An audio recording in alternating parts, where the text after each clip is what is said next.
I just got a 2018 Ford F-150 about a month ago.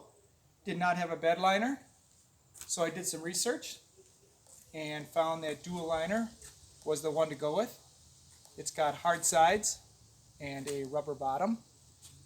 Serves both purposes, and it's less expensive than a spray and bed liner. So I got it today in the mail. Came in one big box, undamaged. Watched the video a couple times and installed it in half hour, 45 minutes. It was a nice warm day, so the rubber spread out really easy, and I'll show you what it looks like.